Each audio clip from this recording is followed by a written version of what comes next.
আপনার শখের নারীটা বদলে গেছে? আপনি কি তার সাথে এমন কিছু করেছেন যে সে বদলাতে বাধ্য হয়েছে? নারীরা এমনি বদলায় না। আপনি যখন ভালোবাসবেন, আপনার প্রিয় মানুষটা আপনার থেকে দ্বিগুণ আপনাকে ভালোবাসবে। আপনি যখন অবহেলা করবেন, অবহেলা করতে করতে দেখবেন আপনার থেকে দ্বিগুণ অবহেলা করা শুরু করেছে।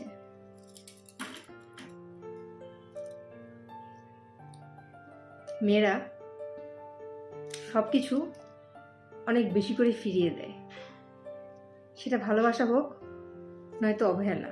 তাই ভালোবাসার মানুষটাকে ধরে রাখার জন্য তাকে আগলে রাখুন, অনেক যত্ন নিন, অনেক ভালোবাসুন। ভালো থাকুক সবার ভালোবাসা। নিজের ভালোবাসার মানুষটাকে হারাতে না চাইলে তার যত্ন নিন। একটা চারা গাছের যেমন যত্ন নিতে হয়, যত্ন নিলে সেটা বাড়ে, ভালোবাসাও তেমন যত্নে বাড়ে, অবহেলায় হারিয়ে যায়। মানুষটা আপনার আছে, কই আর যাবে, এই ভেবে অবহেলা করবেন না, আগলে রাখুন।